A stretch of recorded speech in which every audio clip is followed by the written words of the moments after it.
They whispered that I just gave up. That I traded something great for something small. No one stopped to ask me what really happened. No one listened to my side. They just told my story for me, like it was some cautionary tale. But the truth doesn't always shout. Sometimes, it waits. Quietly. Patiently. For the perfect moment to be heard. If you believe in the strength of silence and stories that build slowly but hit deep, then you're in the right place. My name is Amina Lewis. I'm 29 years old, living alone in a modest apartment just above a tiny florist shop in downtown Atlanta. I have a morning ritual, brewing my coffee, journaling before the sun rises, and watching the city wake up through my window.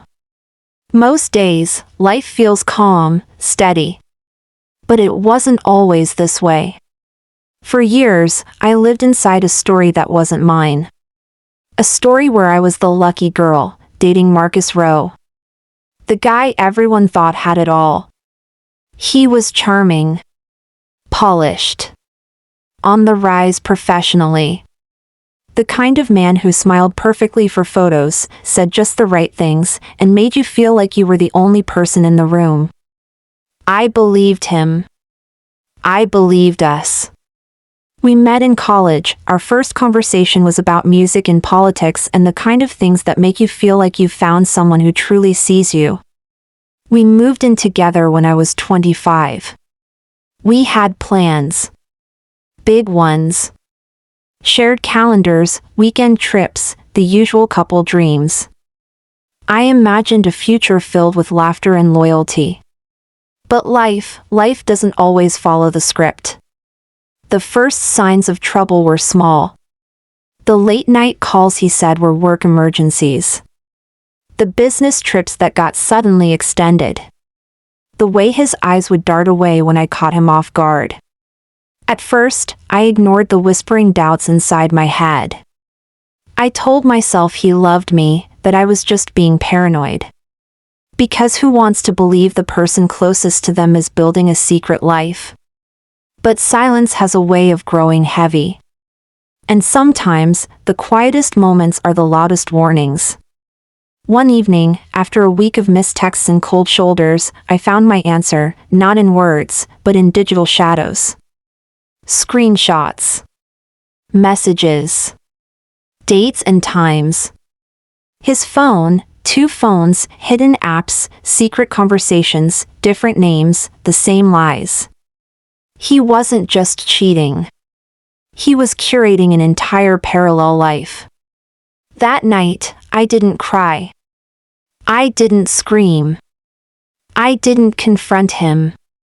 Because when someone breaks you so quietly, sometimes the loudest thing you can do is stay silent. This silence wasn't weakness. It was gathering strength. It was watching. Waiting.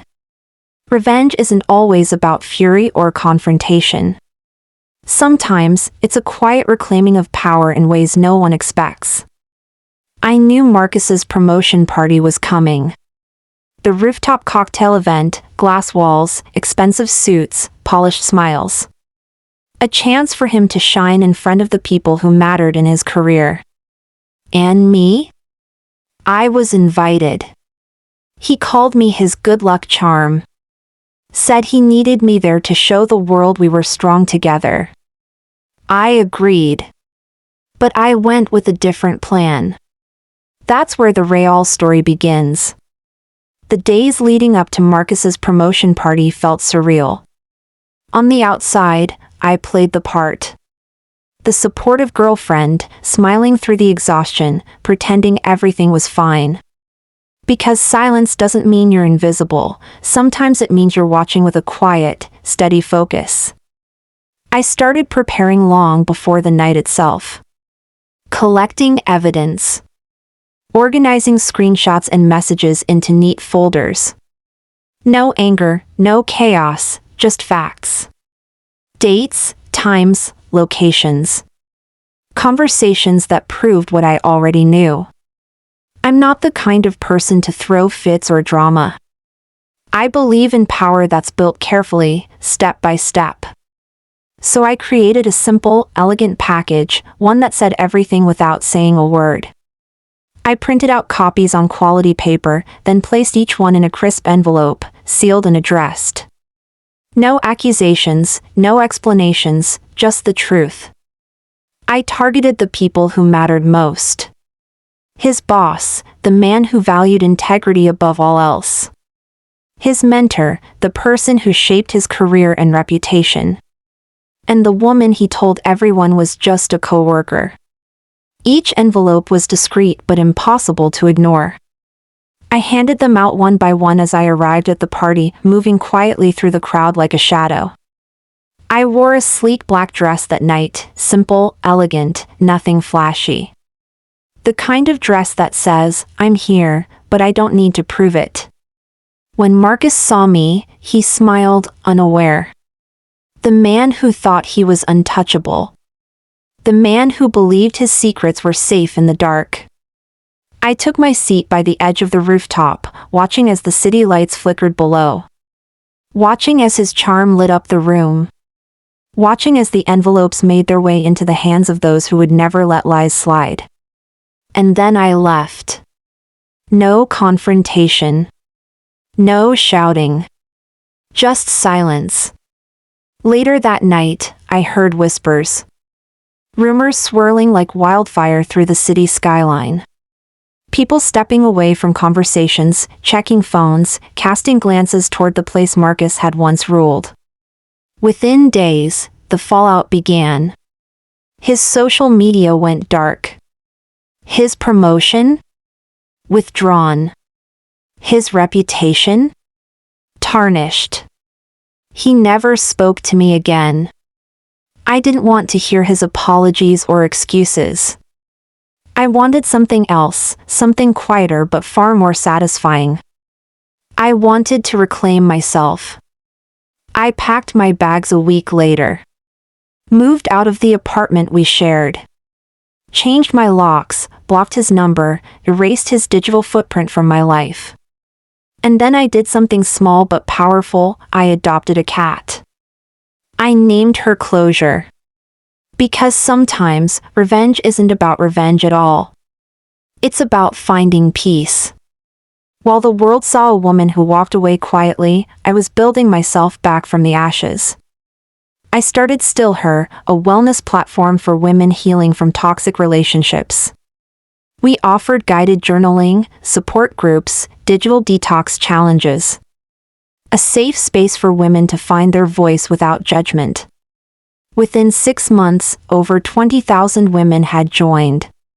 No flashy ads. No over-the-top marketing. Just word-of-mouth stories of strength and healing.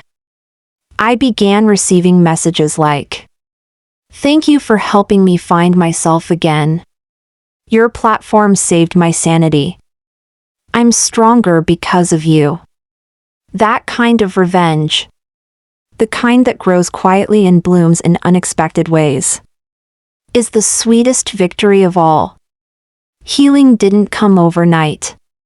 There was no magical moment when I suddenly felt whole again. Instead, it was a slow unraveling and rewinding of everything I thought I was. Some days, I woke up feeling empty, like I'd lost a part of myself I didn't even know was missing. Other days, I surprised myself with bursts of courage, small victories that felt like reclaiming stolen ground. I learned to sit with the silence. Not as a place of loneliness, but as a space where I could finally hear my own voice. The voice I had drowned out for too long trying to keep the peace, to hold the facade. In the quiet, I found clarity. I discovered that my worth wasn't tied to anyone else's opinion or validation. Not Marcus's. Not the judgmental whispers from friends who thought I should have fought harder or spoken louder. Not even my own doubts. I was enough. Just as I was. I poured myself into Still Her, not as a distraction, but as a purpose. Helping women rise from their own shadows, find their own voices. Build communities where silence wasn't weakness but strength. Every story shared, every journal entry written, every message of thanks, it fueled my healing. I wasn't just rebuilding a business. I was rebuilding myself. But it wasn't without struggle. There were nights when I'd stare at my phone, tempted to reach out to Marcus. To ask why. To seek closure. To relive the hurt. But I never did. Because silence isn't always about what you say. Sometimes it's about what you refuse to say. I refused to let his betrayal define me. I refused to give him that power. Instead, I chose peace. I chose myself. And slowly, I started to feel the weight lift. The anger softened. The pain became a teacher rather than a prison guard. I walked again in my own rhythm, unshaken and sure. One afternoon, a woman named Kayla reached out through Still Her's online group. She was fresh out of a toxic relationship, raw and unsure. Her messages were filled with fear and doubt. But what stuck with me was one line she wrote. I don't want revenge. I want to be free. Those words hit me deep. Because that's exactly what revenge is, not about breaking someone else. It's about breaking free from their hold on you. Freedom without noise. Kayla's journey reminded me of my own. How sometimes the most powerful thing isn't the loudest action. It's the quietest reclaiming of your soul. Today, I'm not the girl who believed silence meant weakness. I'm a woman who knows silence can be the fiercest roar.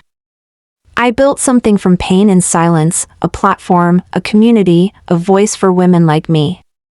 Women who don't need to shout to be heard. And that's the real revenge. Not humiliation. Not public shaming. But rising. Quietly. Confidently. Unstoppably. For the longest time, I was invisible. Not because I wanted to be. But because the people who mattered to me chose not to see. My family. Our friends. The people who once knew me as Marcus's girlfriend more than they knew me as Amina. I remember the day it started to change. It wasn't a grand announcement or a headline in the paper. It was a quiet moment, almost accidental. One evening, a mutual friend reached out. I heard about Still Her.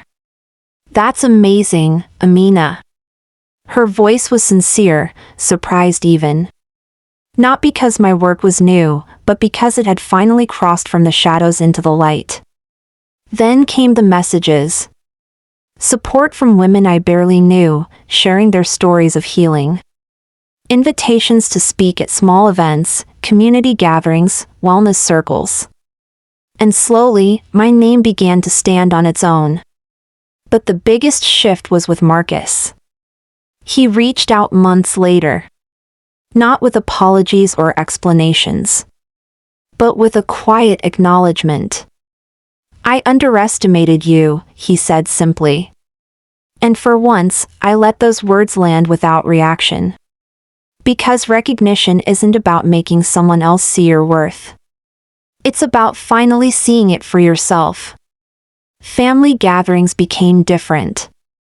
They asked about Still Her, really asked. They listened when I spoke about the women who found strength through the platform. No longer Marcus's ex, but Amina, the woman who built something from silence. The shift wasn't always easy. Old wounds still throbbed beneath polite smiles. Old stories tried to rewrite themselves in new ways. But I stood firm. I learned that empowerment isn't about proving people wrong. It's about proving yourself right.